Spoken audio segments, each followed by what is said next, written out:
Bismillahirrahmanirrahim. Elhamdülillah ve salatu ve selamu ala Resulillah. Faslun fil zihar. Zihar taqırıbı. Zihar degenimiz әлдекім өз әйелін өзінің әйел туысының қарауға болмайтын бір ағзасына ұқсатуда осы не дейді екенбіз? Зихар дейді екенбіз.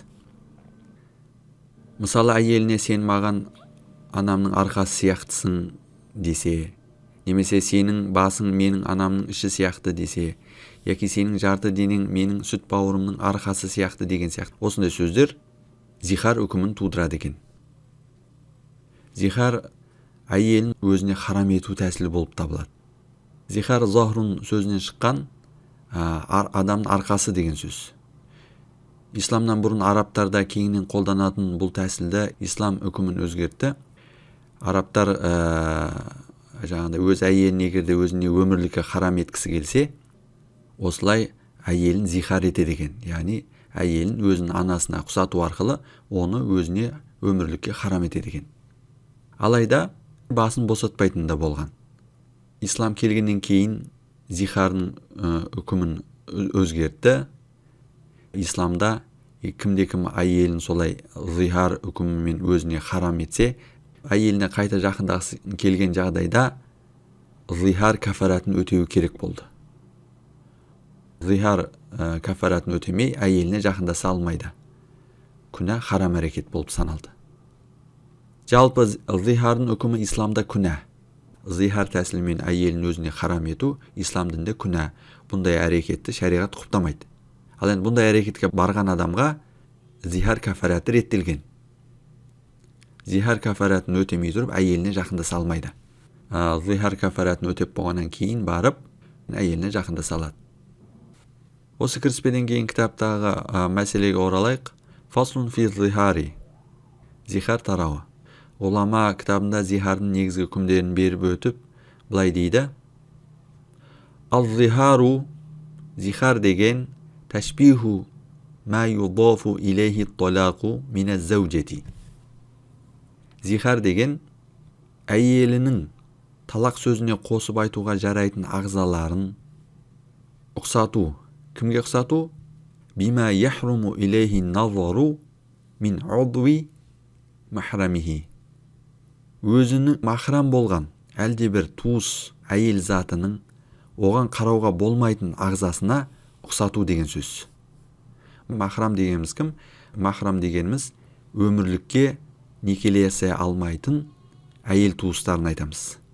Мысалы, әпкесі болуы мүмкін, сүт бауырлары болуы мүмкін, анасы болуы мүмкін деген сияқты. Демек, әйелін махрамы болып саналатын әйел туысының оған қарауға болмайтын әлде бір ағзасына ұқсатуды осы зихар дейді екенбіз. Мысалы, әйеліне былай десе ері, сенің басың менің қарындасымның арқасына ұқсайды десе, бұл жерде зихар үкімі туындайды. Бас деген жалпы адам бүкіл денесін білдіреді. Сол себептен талақ тақырыбында да өттік. Басың талақ болсын десе, мысалы, ол жерде талақ үкімі туындайды. Себебі бас, адамның басы бүкіл денесін білдіру үшін қолдана береді.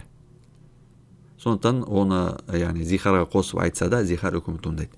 Немесе әйелдің өзін айтса, мысалы, сен менің анамның ішіне ұқсайсың десе, мысалы, бұл да зихарды тудырады. Және осы жерде махрамының оған қарауға болмайтын ағзасына деді. Мысалы, қарындасының мойнына, шашына қарауға болады. Демек, әйелін егерде қарындасының шашына ұқсатып зихар етсе, онысы саналмайды екен. Зихар үкімін тудырмайды.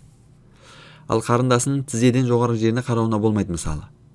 Немесе мойнынан төмен жер бөлігіне қарауға болмайды. Сол себепті егерде санына ұқсатса әйелін, осылайша өзіне харам еткісі келсе, онда зихар үкімі туындайды. Махрамының оған қарауға болмайтын ағзасына деген мағынасы сол.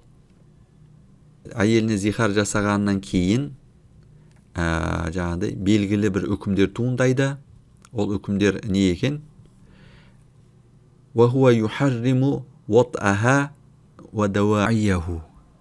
Зихар үкімі туындағаннан кейін, وَهُوَ яғни ал-зихару. Зихар юхарриму харам етеді. Нені харам етеді? وَطْأَهَا. сол зихардан кейін әйеліне жақындасуын харам етеді. Егерде еркек өз әйелін зихар жасаса, одан кейін еркегі өз әйеліне жақындаса алмайды, жақындасуы харам болып қалады. Уадауаияху. Сондай-ақ ол зихар нені харам етеді екен? Сол жақындасуға итермелейтін, жақындасудың бастапқы әрекеттерінде істеуді харам етеді екен. Тіпті әйелін сүйіп, құшақтау деген сияқты әрекеттерде харам болады. Қашанға дейін? Хатта юкаффира. Зихар кафаратын өтегенше. Зихар кафаратын өтеп болғаннан кейін, жаңа айтқан харам нәрселер қайтып, оған халал болады. Оған дейін харам болады. Ары қарай енді зихар ретінде саналу немесе саналмау тұрғысынан кейбір сөздерді айтып өтеді. Мысалы, ері әйеліне былай десе, сен менің анам сияқтысың десе, одан зихар туындап кете ме, туындап кетпей ме? Офи анти алейя ка умми. Сен маған анам сияқтысың деген сөзде ниет маңызды. Бұндай сөзде ниет маңызды екен. Сохха ниятул карамати. Егер ниятул карамати әйелдің мәртебесін көтеру болса, мысалы, сен мен анама ұқсайсың деу арқылы анасы сияқты оның мәртебесін көтергісі келсе, көтеру мақсатында олай айтқан болса, сохха ниятуху, ниеті есептеледі. Яғни ол сөзі зихарға еш саналмайды. Сохха ниятул зихари. Және ол сөзін зихар ниетін айтқан болса, сохха ниятул зихари, зихар ниеті де сахих болады. Егер ол сөзді зихар ниетімен айтқан болса, яғни әйелін зихар ету арқылы өзіне харам етуді ниет еткен болса, онда зихар үкімі туындайды ол сөзден кейін. Сохха ниятул талақи. Ол сөзмен талақ етуді ниет еткен болса да, ол ниеті саналады. Одан кейін кішібайын талақ үкімі туындайды. Сен мен анама ұқсайсың деген сөзінен талақ етуді ниет еткен болса, талақ ету мақсатында солай айтқан болса, сен талақсың деген сияқты ұғымда. Онда бір кішібайын талақ үкімі туындайды екен. Демек, әйеліне сен мен анам сияқтысың деп айтқан жағдайда ниетіне қарайды екенбіз. Егер ниеті әйелдің мәртебесін көтеру болса, онда соған орай ешқандай зихарды ештеңе туындамайды. Егер зихар ету болса ниеті, онда зихар үкімі туындайды. Ал егер ол сөзінен талақ ету ниеті болса, онда талақ үкімі туындайды. Бір кішібайын талақ үкімі туындайды екен. Фаин лам енуи лага. Ал енді ол сөзімен ештеме ниет етпеген болса, жай айтқан болса, мысалы, сен мені анама ұқсайсың деген болса, лага, ондай сөз ешқандай үкім тудырмайды. Ол лага болады, яғни ешқандай нәтиже тудырмайды ол сөз. Келесі, офи анти алейя харамун ка умми. Және де ері әйеліне былай десе, сен маған анам сияқты харамсың десе, баласы анасымен үйленбейтіні анық. Үйлене алмайды, өйткені харам. Өмірлікке некелесу харам. Ол бәрінен белгілі. Осы сияқты еркек айтса, сен маған анам сияқты харамсың десе, яғни сен маған өмірлікке анам сияқты некелесе алмайтындай харамсың деп солай астарлап айтқан болса, бұл сөз қандай нәтиже тудырады? Мәнауа. Ол кезде де ниетіне қарай үкім туындайды. Егерде мәнауа мин зихарин, егерде зихарды ниет еткен болса, ол сөзінен, онда зихар үкімі туындайды. Ал талақин, егерде талақ етуді ниет еткен болса, кішібайын талақ үкімі туындайды. Фа ин лам енуи бихи шей'ан, егер ол сөзінен еш нәрсе ниет етпеген болса, фа илаун айнда аби Юсуфа, онда имам Абу Юсуф рахматуллаху алейхтің пікірі бойынша, ол сөзден кейін иля үкімі туындайды. Иля жайында, иля талағы жайында біз алдыңғы дәрісте айтып өттік. Уал зихарун айнда Мухаммадин, ал енді имам Мухаммед бойынша болса, ондай сөзден кейін егерде ештеңе ниет етпей жай айта салған болса, зихар үкімі туындайды. Келесі, офи антунна алейя ка захри умми линисаихи. Егерде линисаихи әйелдеріне, мысалы бірден көп әйелі бар делік, осы әйелдерінің бәріне былай деп айтса, антунна алейя ка зохри умми. Сендер маған анамның арқасы сияқтысыңдар деп зихар етсе, осылай айтса, деп айтса, бұл жерде зихар үкімі туындайды. Және ежибу ли кулли кафаратун. Және де әрқайсысы үшін зихар кафаратын өтеу керек болады. Қайсысын жақындағысы келсе, әуелі кафаратын өтеп, одан кейін ғана жақындаса алады. Оған дейін харам болмақ. Вахия, яғни кафарат. Кафарату зихар. Таджибу бил ауди. Зихар кафаратын өтеу қашан уәжіп болады? Таджибу бил ауди. Райынан қайтқысы келгенде уәжіп болады. Әй, яғни бил азми аля ватиха. Әйеліне жақындасуды ойлаған кезде, соған шешім қабылдаған кезде, зихар кафаратын өтеу үкімі, зихар кафаратын өтеу уәжіптігі туындайды екен. Егер зихар еткеннен кейін онысында өкінбей, ондай ниеті болмаса, жақындасу ниеті болмаса, онда кафарат өтеу уәжіптігі туындамайды. Әрі қарай енді зихар кафаратын қалай өтейді, зихар кафаратына нелер жатады, сол жайында әңгіме қозғайды ғұлама. Вахия, яғни зихар кафараты. Кафарату зихар. Айтқу рақабатин. Бірінші, зихар кафаратын өтеу үшін бірінші шамасы келсе, құл азат ету керек. Ол құл қандай болады? Ла фаита джинсил манфаати. Пайдаға асатын жынсы, ағзасы жоқ емес құл болу керек ол. Яғни пайдаға асатын бір құл азат етуі тиіс. Ал енді пайдаға асыруға жарамайтын құлды азат етуі зихар кафаратына жарамайды. Мысалы, кәл-аъма, зағип құл. Уәл мақту'i ядаху. Мынерді мәжрур болуының себебі әл-аъмаға мағтуп болып тұр. Уә кәл-мақту'i деген сөз. Уәл мақту'i ядаху. Екі қолы кесілген. Ау риджлаху, немесе екі аяғы кесілген. Ау ибхамаху, немесе екі бас бармақтары кесілген құлдар. Ау ядин уа риджлин мин жанибин, немесе бір жанындағы қолы мен аяғы кесілген құл. Бұларды азат ету зихар кафаратын өтегенге саналмайды. Өйткені бұлар пайдаға асуға жарамсыз құлдар. Сондай-ақ уәкәл мәжнуни, жынданған құл да жарамсыз. Уәл мәдәббәри, сондай-ақ мүдәббәр құл да жарамсыз. Яғни қожайын өлгеннен кейін азат етілетін құл. Қожайын қашан қайтыс болса, бұл да азат етіледі деген сияқты, бұны мүдәббәр дейді. Мұндай құл да жарамсыз азат етілуге.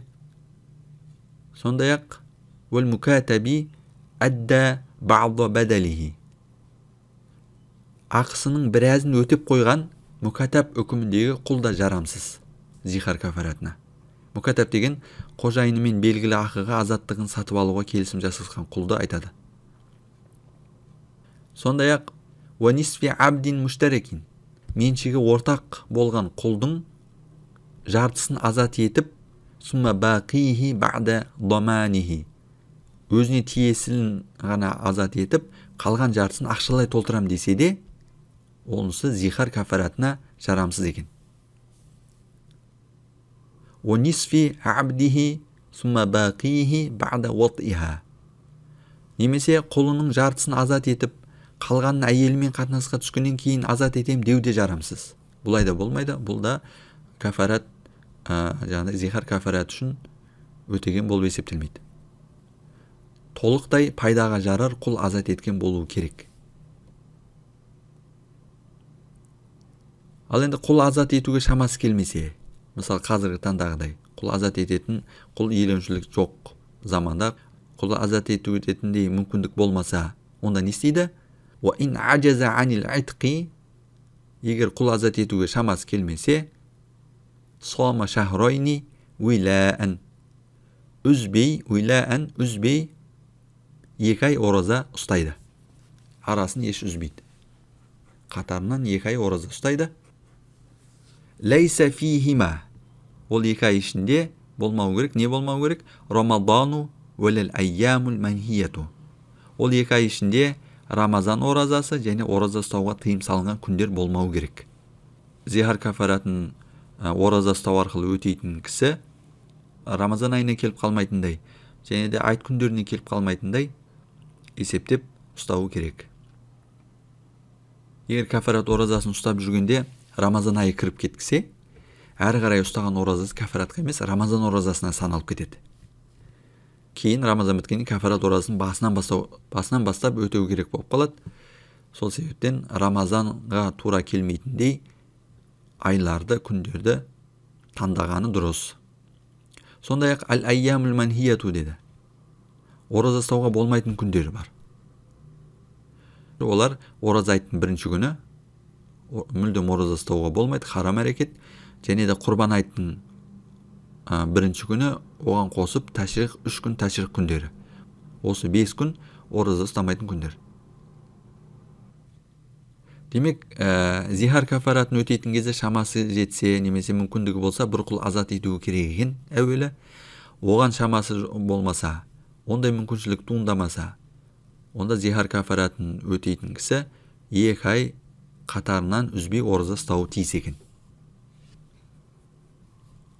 Ва ин афтара, егер аузын ашып қойса, сол зихар кафаратын өтеу барысында аузын ашып қойса, истәнафа, онда қайта басынан бастайды. Мысалы, бір нәрсе ішіп жеп қойды делік, ауырып дәрі ішті делік мысалы. Онда кезде қайта басынан бастау керек екен ол. Ва кәза ин ватиаха лейлан амдан. Сондай-ақ түнде зихар жасаған әйелімен әдейі қатынасқа түсіп қойса да, истәнафа, сол зихар кафаратын қайта басынан бастап ұстайды. Ал бірақ зихар кафаратын өтеп жатқандығы есінен шығып кетіп, түнде қатынасқа түсіп қойса әйелмен, ондай кезде кешірім бар, онда басынан бастап ұстамайды. Не себепті? Себебі зихар еткен әйеліне кафаратын өтемей тұрып жақындасу харам болады. Сол себепті түнде болса да, ауыз ашқаннан кейін болса да, әдейі әйелімен қатынасқа түсу харам болады зихар мәселесінде. Ондай әдейі қатынасқа түсіп қойған жағдайда кафарат оразасын қайта ұстау керек болады. Бұл зихар кафаратына қатысты. Ал Рамазан кафаратында олай емес. Рамазан кафаратын өтеу барысында түнде ауыз ашқаннан кейін ол нәрсеге еркіндік бар. Ау еуман мұтлақын. Күндіз қатынасқа түсіп қою мұтлақ түрде, яғни әдейі болсын, ұмытып болсын, қатынасқа түскен жағдайда кафарат өтеуші зихар ораза кафаратын қайта басынан бастайды екен. Ва ин аджаза, егер 2 ай ораза ұстауға шамасы келмесе, мысалы кәрілік себепті ораза ұстай алмаса, немесе жазылмайтын әлде бір ауруға шалдықса, ораза ұстай алмайтындай, онда не істейді? Онда зихар кафараты ретінде ат'ама 60 мискинен, 60 мискінді тамақтандырады. Күллән қодрал фитрати, әрқайсына пітрдің көлемінде азық бере отырып, ат'ама 60 мискинен 60 мискінді тамақтандырады. Немесе соның құнын берсе де болады әрқайсына.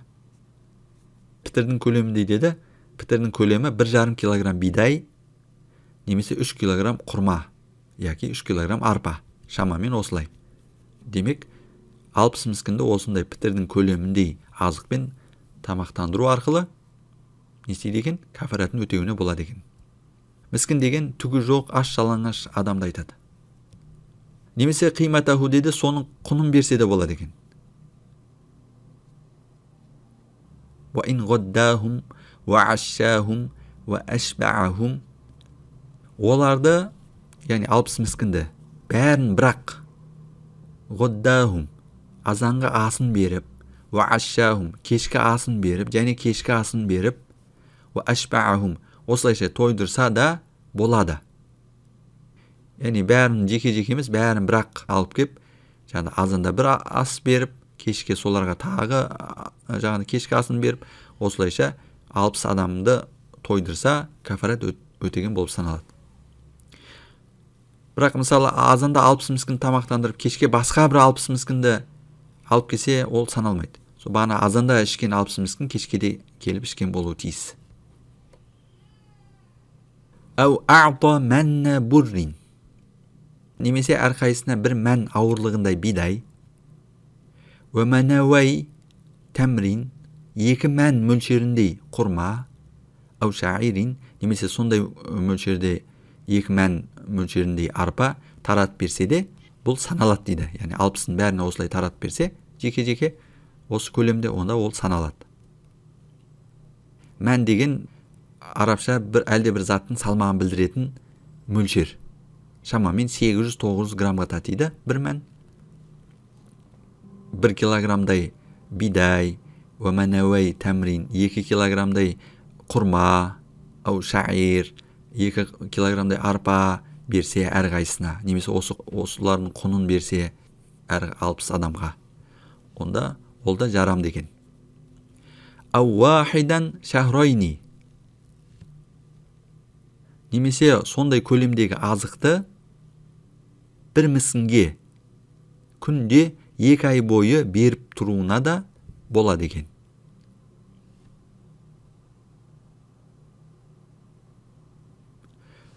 Яғни бір міскінге, жаңағыдай жоғарыда айтып өткеніміздей көлемде азықты күнде 60 күн бойы беріп тұруына болады бір міскінде. Немесе соның құнын беруіне болады 60 күн бойы. Офи йоумин қодры шахройни ла. Ал бір міскінге 2 айлық тамақтың мөлшерін бірақ күнде беруге болмайды. Ол есептелмейді. Мысалы, 60 күн бойы берілетін құнын, немесе жаңағыдай ақшасын, яки сондай азықты бір міскінге бірақ күнде бере салса, онысы 60 күнге есептелмейді. Онысы бірақ күнге есептелінеді. Зихар тақырыбы аяқталды. Құда қаласа ендігі дәрісімізде фаслун фил лиан, жаңа басқа бір мәселені оқимыз. Лиан тақырыбы, ол жайында келесі дәрісімізде.